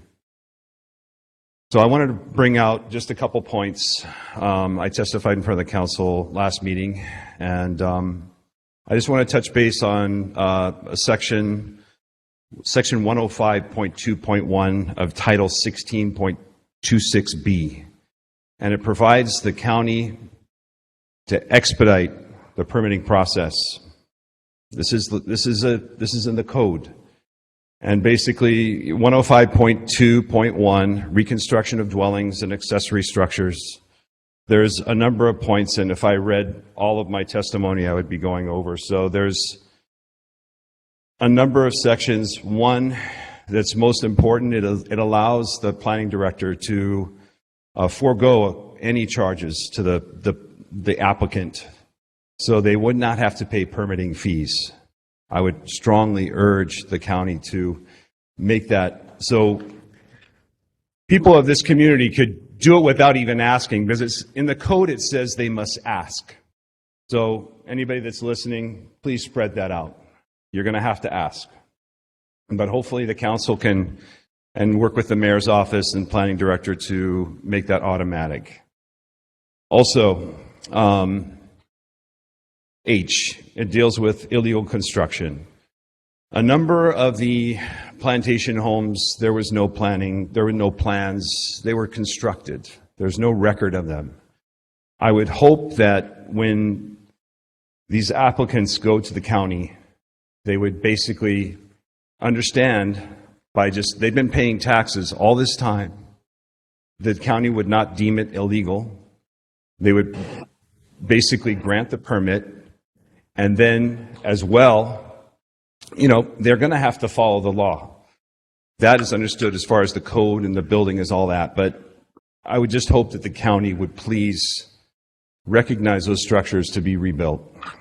And then the most important thing for me is that, this multi-generational wealth in the plantation eras, it has to continue. And we've heard today various people saying that they've already had the banks on their backs. We've got to find a way.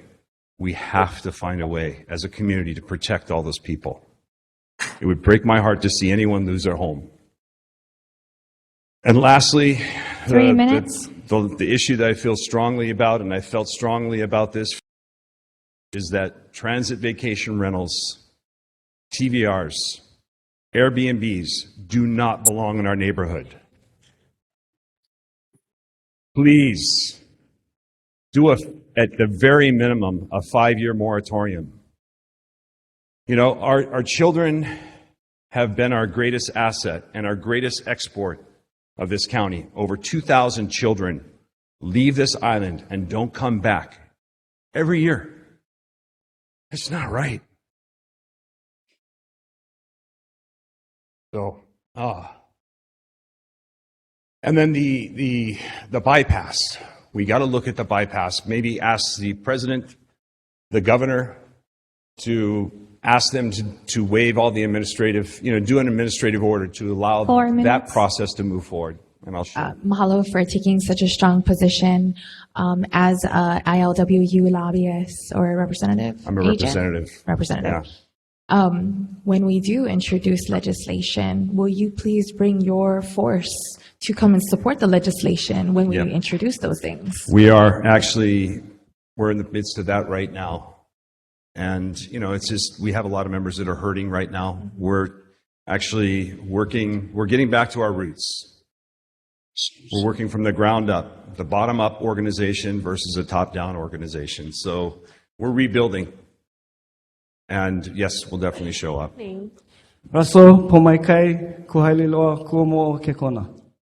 So nervous. Hello, everybody. Just like to say, everybody lost a lot. We lost everything. So the best thing for them to do now is regroup as a family, as a people, as a nation. Come together and take back Hawaii. Reinstate the government. And, the kingdom, the Polynesian kingdom, we got to get them back. We got to bring them back for the future of our kikis. We don't need them living in the mainland, but we need them living home where they belong. Half our family are up there. We want to bring them all home. First testifier is Lopeti Tu'ua.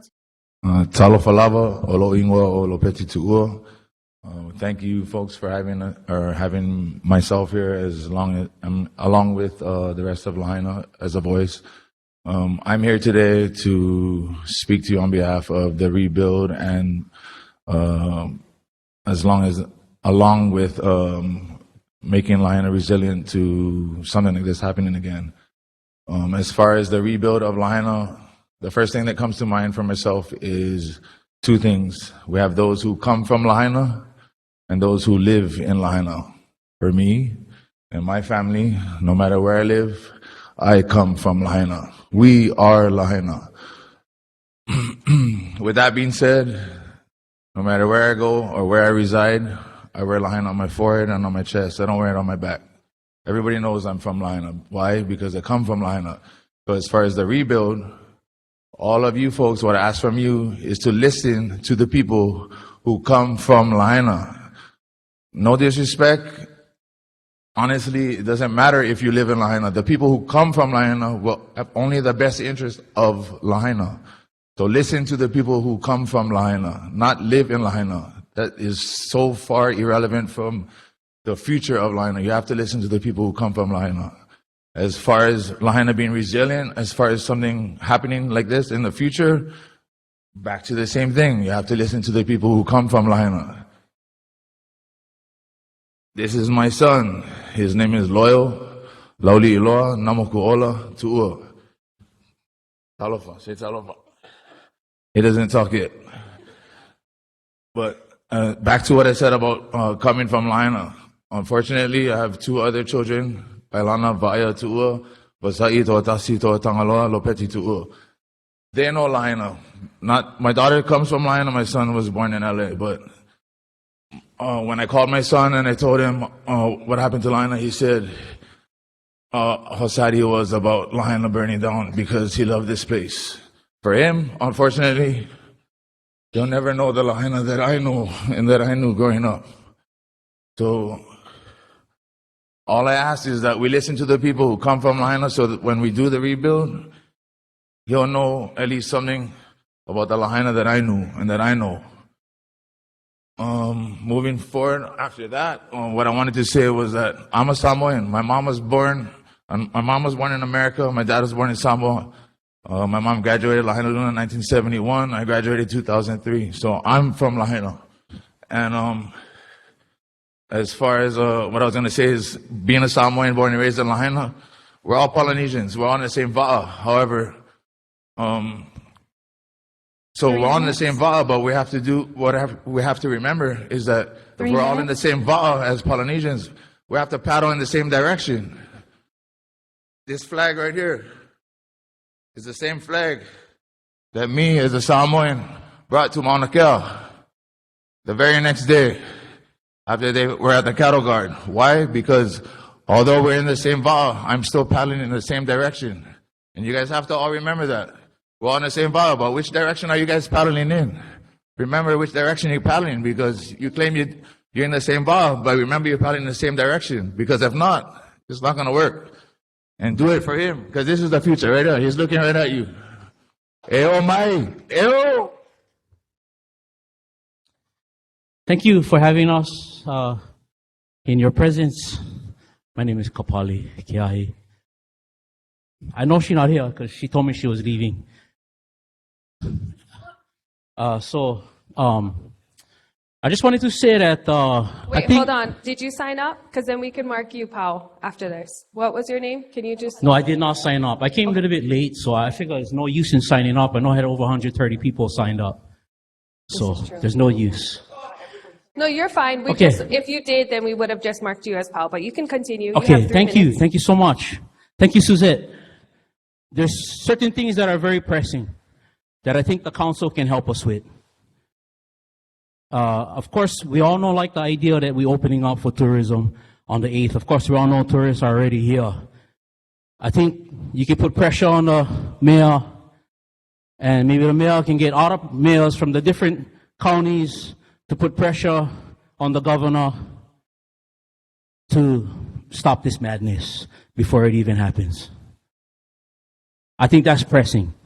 Because what is even more pressing than that is because we know that get plenty of people still not sure of where they're going, that they're getting kicked out at this very moment. So it's uncertain for them where they're going to be living. I mean, I don't know what FEMA or the Red Cross says about that, but we know we're hearing differently. So it's like, you know, it's kind of plantation mentality all over again, you know, like, okay, your mama, your papa just got burnt at the stake, and are you done crying? Get back to work now. Get back to work. I think that's what is happening. Yeah? Plantation mentality. Plantation mentality. We got to end all the plantation mentality.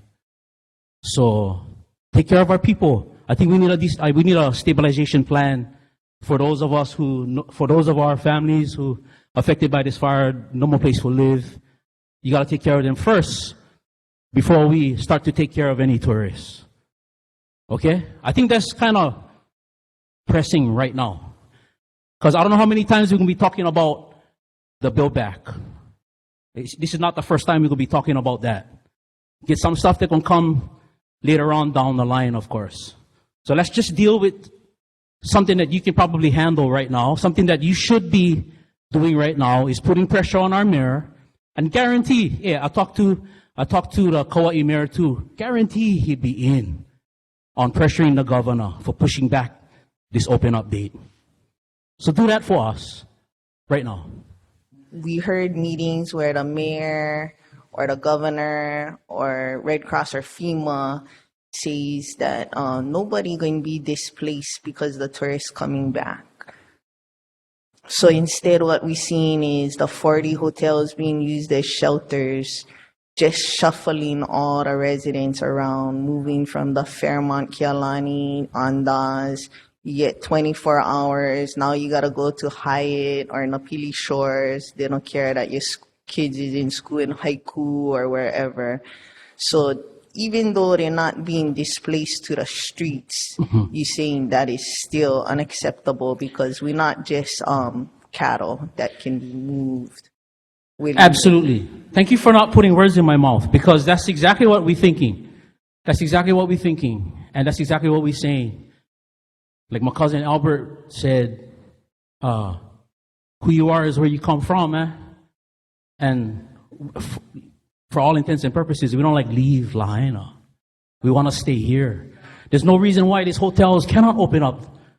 The amount of units that there are in this industry can swallow up all of Lahaina quite easily.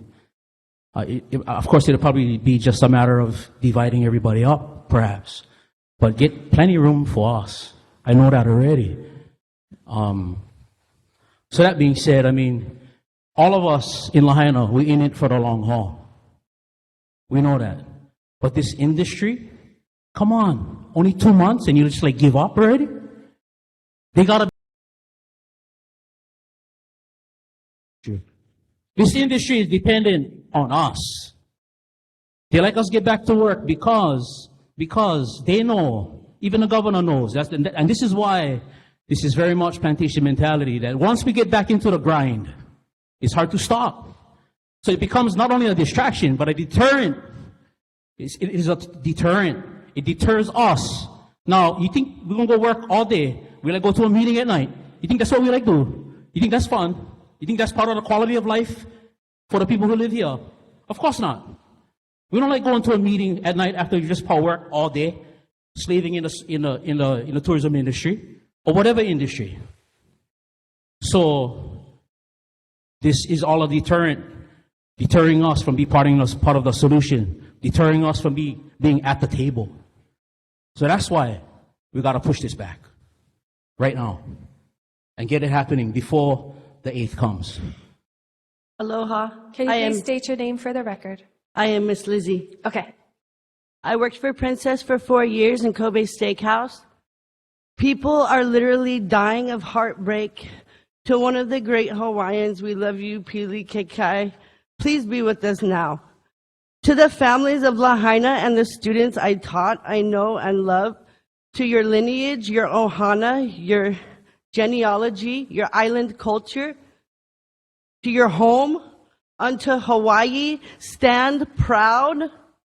I am sorry you have had to witness bombs, smoke, desolation, poverty, death, and horror. I'm sorry there was no warning. I'm sorry you were trapped in gridlock with no communication. I'm sorry when you were burnt, tired, and hungry and shell-shocked. The government took your First Amendment away and would not let you look back. Lahaina, we the people must work united against the government who has failed you and work toward the self-sustaining goal of the Hawaiian Islands by the Kanaka Maoli. Fight against the government who barricaded you in, who took your voice and silenced you. The government no listen to you. The mayor no listen to you. The DOE no listen to you. I spoke out at the DOE meeting August 20th at the MAC. My testimony has disappeared. All of our testimonies have disappeared. Bus our keiki across the island. Put our schools into one school, into one area with no evacuation route. It pisses me off. Ooh. What will happen next? What will you do? When will you do it? I call upon the Kanaka Maoli to lead us out of this darkness. There are 5 things we need now. Number 1, give us our water back. Water is life. Number 2, rebuild every Hawaiian home. Number 3, give kids a safe school. A safe school. Number 4, self-sustain the Lahaina community without tourism. Number 5, honor the lives of every human lost. Everyone has face value. Then, after this, we can start to breathe with the sacred aloha of our island, not the tourist industry, propaganda, and sentiment that sells aloha for a price. God, hear our prayers. Please send us angels.